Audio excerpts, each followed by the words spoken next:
Hola, buenas noches. Mi nombre es Nelly Miriam Arredondo Rodríguez. Yo soy estudiante de la Universidad Tec Milenio y agradezco profundamente el tiempo que nos brinda para esta entrevista, licenciada.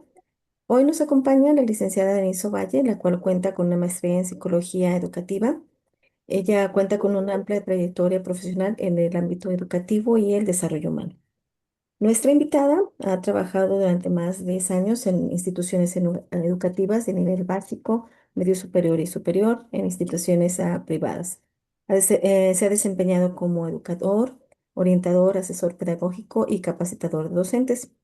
Su experiencia incluye la atención a estudiantes, familias y los docentes, el diseño de programas de intervención educativa y la la promoción del bienestar emocional dentro de la educación a la comunidad escolar. Pues bienvenida, licenciada, y le agradecemos mucho su tiempo. Al contrario, muchas gracias por considerarme para la entrevista, Nelly. Sí, bueno, queremos platicar, licenciada, sobre la importancia de la ética en la práctica profesional del psicólogo educativo en la actualidad. Entonces, vamos a indagar un poquito el papel que juega la ética en el mundo actual, ¿verdad? Ujú. Desde su experiencia profesional, licenciada, ¿nos podría decir qué papel considera que desempeña la ética en la sociedad actual y particularmente dentro del ámbito educativo? Muy bien. Bueno, yo considero que hemos dejado un poquito de lado la ética Ujú. en la sociedad actual. Hablamos mucho de valores, hablamos mucho de la libertad, de respeto, pero la realidad es que en un mundo que va cambiando rápidamente, que tenemos información que circula de manera muy veloz, enfrentamos dilemas éticos constantes. Y estos matices han ido, bueno, cambiando, sobre todo en los jóvenes, Ok. porque la facilidad con la que comparten información, que muchas veces Mm. es información que no deberían compartir, sobre todo hablando de cuestiones de privacidad de sus compañeros, llámese imágenes, a lo mejor que pueden tener un tinte de poco respeto a la intimidad de las personas, Sí. eh, comentarios que pueden hacer dentro de alguna publicación, se les hace muy fácil porque no tienen o no han crecido con este contexto de intimidad. Publican absolutamente de manera personal muchas cosas que deberían ser como mucho más cuidadas. Entonces es muy fácil que caigan en esta facilidad, en esta tentación de compartir imágenes que deberían ser más privadas, comentarios. Y pues finalmente la ética siempre va a jugar un papel importante porque en la medida en que los jóvenes pudieran conocer estos límites Ujú. y estuvieran más expuestos a este tipo de conocimiento, no solo por parte de los docentes, sino también a nivel familiar, Ok, sí. sería más eficiente la forma en que ellos compartan la información. Entonces, hoy en día, bueno, la ética como en todos los tiempos, pero hoy en particular sí debería venir más, más firme desde casa. Yo creo que ya las escuelas nos quedamos cortas Ok. en este sentido. Es poco lo que podamos compartir, porque a lo mejor en una materia o lo poquito que como docentes, como pedagogos, como psicólogos podamos platicar con ellos, se va a quedar muy corto con la exposición que tienen a todo este envío y recepción de información. Tiene que ver mucho el entorno familiar, ¿verdad? La Es importancia del correcto. entorno familiar.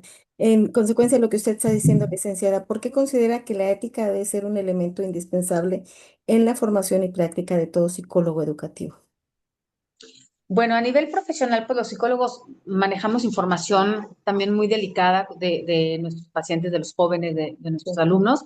Entonces, pues tenemos que estar informados para no caer también en estas nimiedades del manejo correcto de la información. ¿Cuántas veces no nos sucede que ni siquiera leemos un aviso de privacidad, ¿no? Y nosotros que Cierto. manejamos información tan delicada, Confidente. deberíamos tener mucho conocimiento acerca de esta confidencialidad, ¿no? De acuerdos no solo de ética en los reglamentos o en los códigos de ética, sino también en el manejo sensible de esta información que recibimos. Porque a veces es muy sencillo y me ha tocado ver con algunos compañeros que sucede alguna situación con un algún alumno que trae alguna situación, llámese de medicamentos, de alguna neurodivergencia, no lo toman con la seriedad que debían, ¿no? Y de repente hacen comentarios con otros compañeros profesores y no en un tono de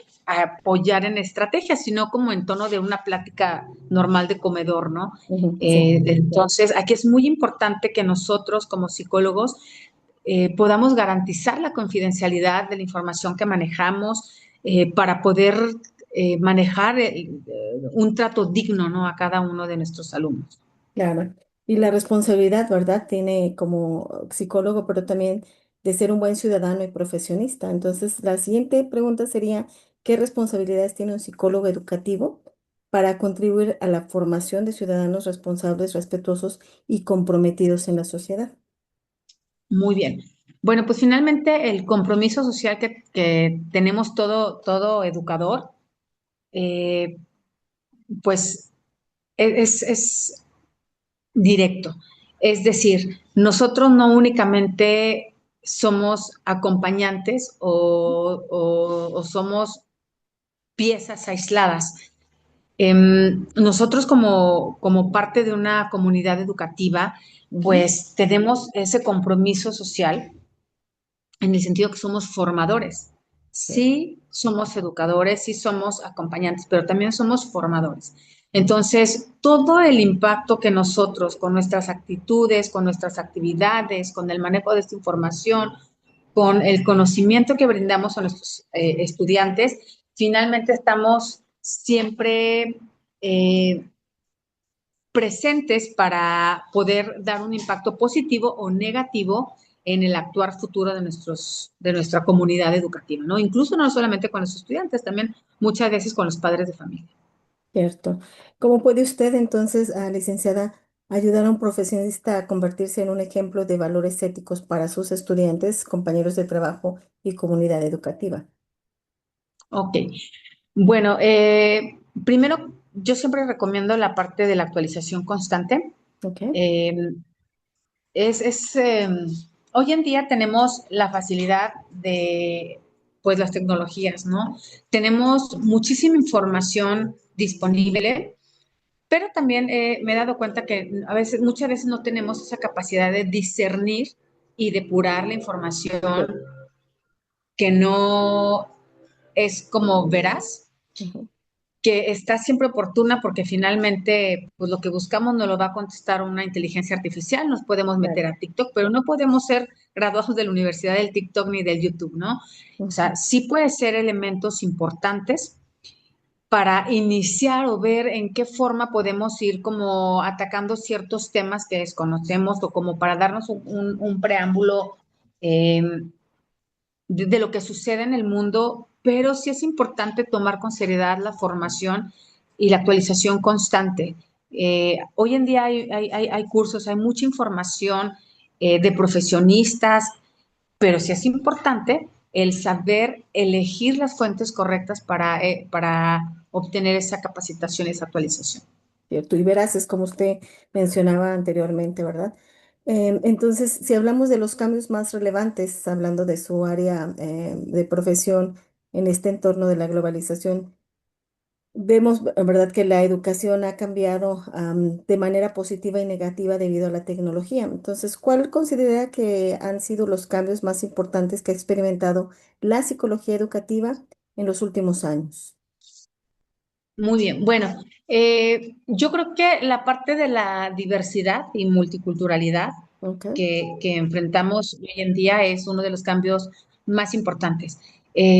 También esta parte de que los jóvenes son pues interdisciplinarios, ya no nos vamos a conformar únicamente con transmitir los conocimientos que nosotros tenemos. O sea, tenemos que también ver los contextos, los entornos en los que se desenvuelven cada uno de nuestros estudiantes de manera individual, pero también llevarlo a un contexto de comunidad. Eh, Yo creo que ese es uno de los cambios más fuertes y pues el tratar con dignidad esa diversidad y ese background, ese contexto que trae cada uno de nuestros estudiantes. Yo a veces veo con compañeros, me atrevería a decir que sobre todo los que vienen de una muy vieja escuela, me refiero a aquellos que ya tienen 35 Mm. años en el ambiente Educativo. laboral de escolar, veo que les cuesta trabajo esta parte, ¿no? Ujú. Lo Cierto. platico mucho con ellos, tengo buenos amigos que son compañeros de trabajo y con ellos me he nutrido mucho en ese sentido, porque siempre tenemos ese debate, ¿no? De que ellos han educado ya o han formado varias generaciones y están siempre como muy renuentes a ese cambio, están Mm. muy enfocados. Es que hace varios años yo les podía decir y yo los formaba así y no, sí, sí es Cambio. un choque para aquellos que tienen muchos años, un choque cultural, que es lo que yo creo que se enfrenta ese cambio generacional. Cierto, muy cierto. Licenciada, vamos a tocar un poquito el tema de las plataformas. ¿Qué diría usted que son los nuevos retos éticos que han surgido con el uso de plataformas digitales, redes sociales, inteligencia artificial dentro de la educación? Ya mencionó al principio algunos, pero ¿qué más podría reforzar en referencia a esta pregunta? Ok. Ay, perdón. Yo creo que de los retos más, discúlpame, de los retos Ok. más fuertes, este, pues es esta formación de los jóvenes, ¿no? Pero no solo la formación directa. Yo creo que ahí las escuelas sí deberíamos tener más injerencia en la formación de los padres de familia en cuanto a cuestiones como el ciberacoso, Ok. a cuestiones como el sexting, y bueno, todas estas situaciones que Plataformas. vulneran la intimidad de jóvenes y niños y que ellos de manera pues muy rápida y muy fácil caen en este tipo de situaciones sin medirlo. Una, Sí. por el nivel de madurez que manejan. Dos, por la exposición a la información que tienen todo el tiempo. Tres, por impulsividad. Y bueno, cuatro, también por desinformación y porque son cosas que sí necesitamos recalcar mucho en casa. Ujú. Pero Sí. yo me pongo a pensar de manera personal, pues si los mismos papás están publicando fotos de los niños desde que Ujú. son chiquitos y a dónde van y de dónde vienen y están todo el tiempo en redes, es muy fácil que se pierda esta sensibilidad de la importancia que tiene el manejo de la información. Bueno, eso es en cuanto a la parte de redes sociales. En cuanto a las plataformas de inteligencia artificial, lo que ya comentábamos hace rato, eh, hacer como mucho hincapié en que es una herramienta. A mí Sí. me cuesta mucho trabajo lidiar con esta situación de que las personas, y no nada más jóvenes, yo también lo veo en adultos, de que le preguntan a un chat GPT, a un Gemini o cualquier corredor de información artificial, todas y cada una de las decisiones que quieren tomar, ¿no? Cierto. Ujú. Para Cliente ver qué van personal. a contestar, qué van a decir. Y no hay esta parte de la depuración de la información o el uso de nuestro juicio individual Ujú. que le dé a el tinte de nosotros mismos. Entonces, Ujú. yo creo que es un punto muy delicado que sí deberíamos ir actualizando la educación en torno a esta situación, a este manejo tan desmedido de la tecnología. Y sin supervisión, ¿verdad? Y filtros veraces. Licenciada, y queda aquí, por ejemplo, hablar sobre los códigos éticos que valdría la pena diseñar o implementar en las redes sociales y plataformas. ¿Usted qué diría qué importancia tienen estos códigos en la ética profesional para orientar el trabajo diario del psicólogo educativo? ¿Y cómo Ok, se bueno, implementarían, por ejemplo, estos códigos, ¿no? muy bien.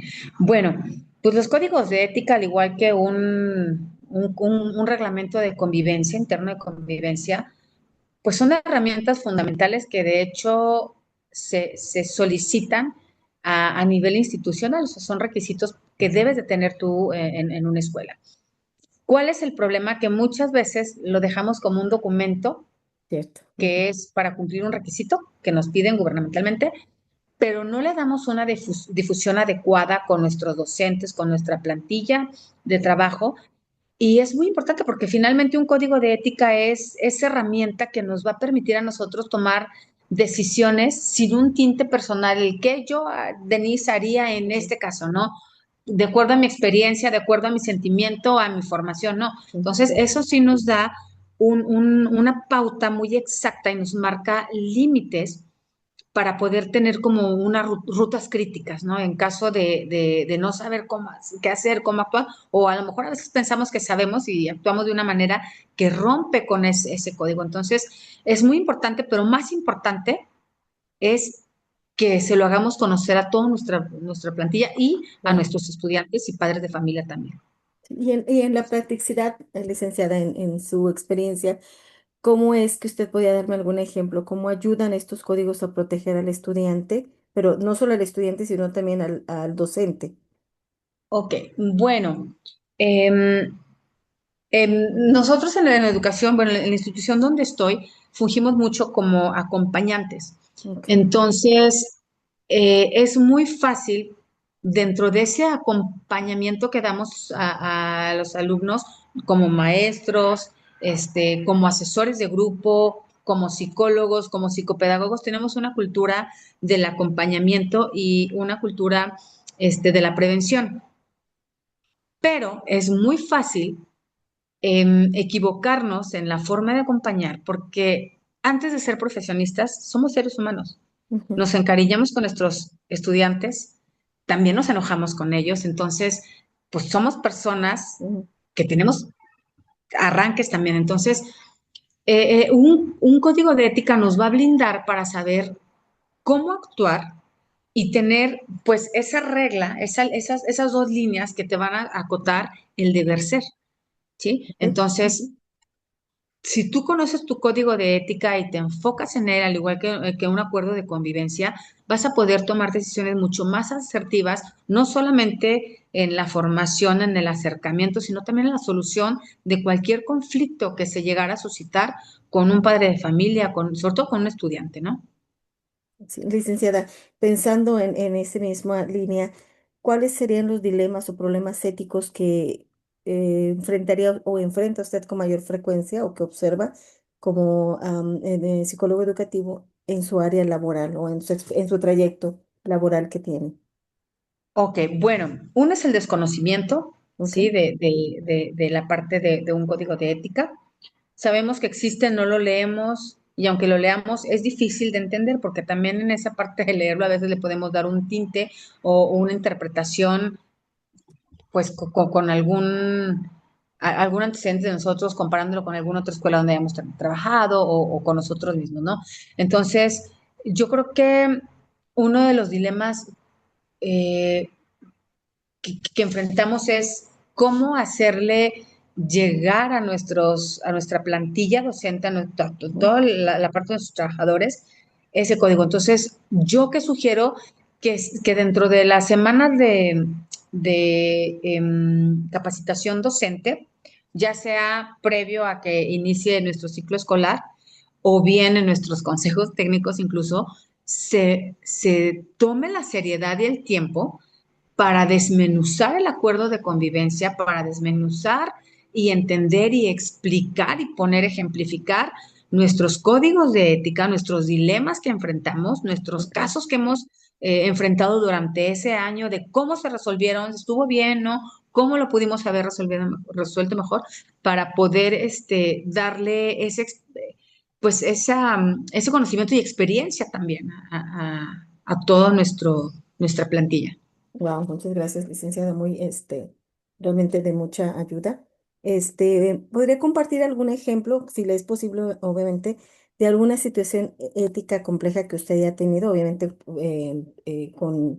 reservando la confidencialidad, ¿verdad?, de la situación. Sí, fíjate que la más fuerte que me ha tocado enfrentar dentro de un equipo, hubo una situación con algunos alumnos que Ujú, fue dentro del área de primaria.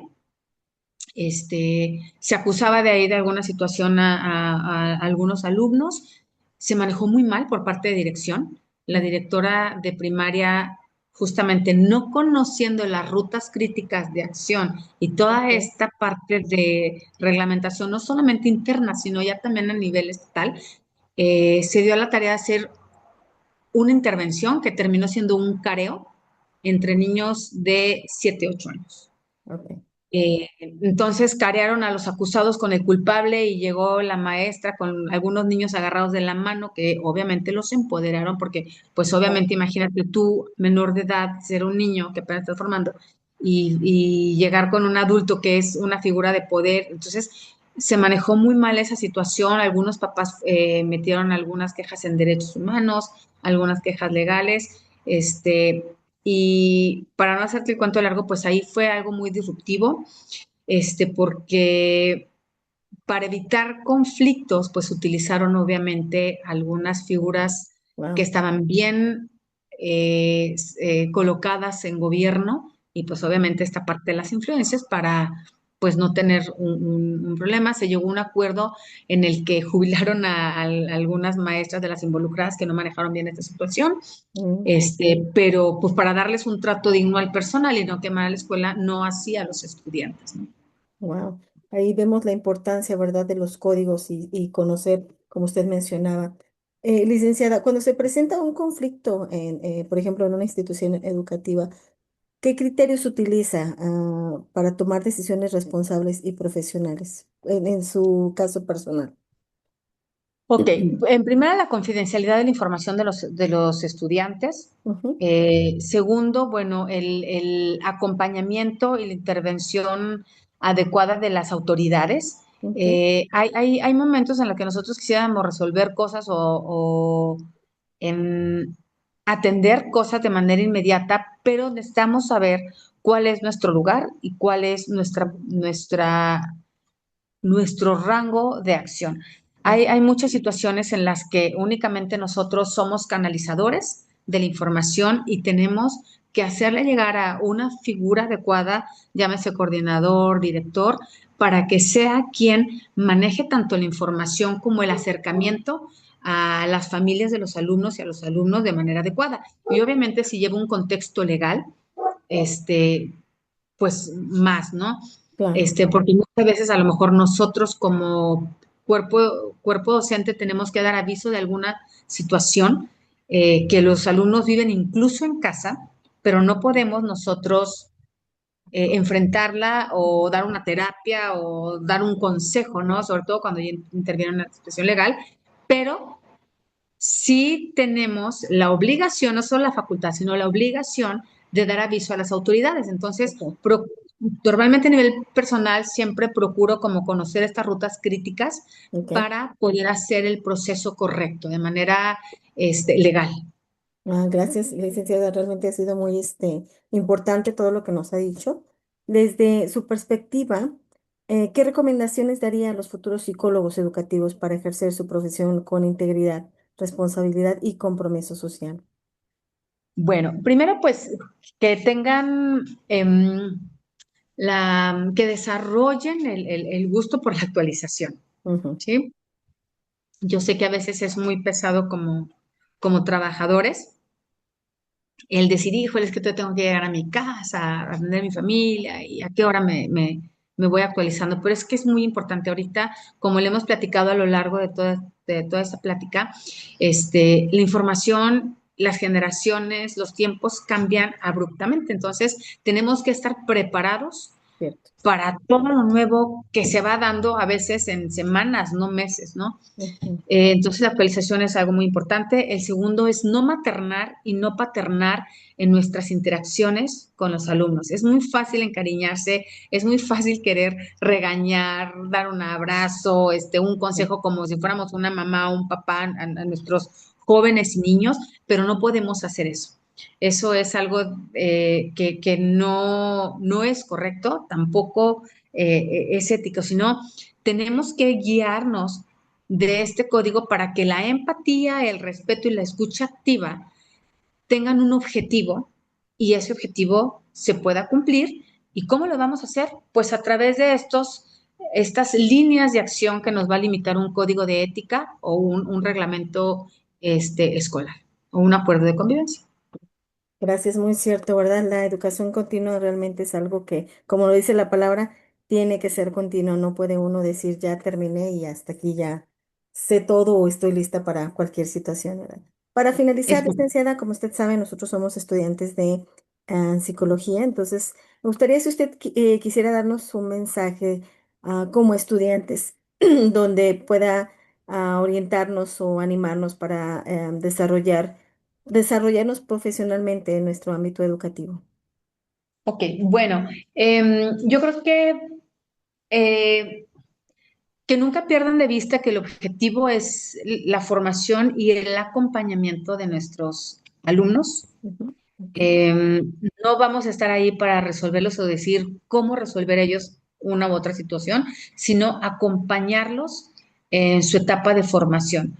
mm, Eh, no sé a qué nivel se vaya enfocar cada uno, pero en general, desde que son niños hasta que son jóvenes que están en la universidad, necesitan esa guía, que muchas perfecto. veces em, no sabemos hasta dónde puede llegar esa formación que nosotros, ese acompañamiento que podemos darle, ¿no? No nada más somos educadores, no nada más somos pedagogos o psicólogos que son para hacer una canalización, sino somos formadores en todo el sentido de la palabra. De acuerdo, sí, muchas gracias. Pues muchas gracias, de verdad, agradezco sinceramente el tiempo que me ha brindado y la valiosa información que nos ha dado, de verdad, muy extensa, muy concisa, ¿verdad? Rica por su forma de expresarse y lo que nos comenta la experiencia, habla a través de la experiencia y nos hace reflexionar, ¿verdad? Nos permite comprender la importancia, que tiene la ética y eso que usted menciona, cómo se ha ido poco a poco perdiendo esta y a veces lo damos como algo natural, o lo normamos, ¿verdad? Entonces le agradezco mucho por todos sus conocimientos compartidos y pues que tenga muy buenas noches, licenciada, y le agradecemos su participación. Al contrario, Nelly, muchas gracias a ti y bueno, que tengas también igualmente. Muy buena noche. Hasta luego, buenas noches. Hasta luego, gracias.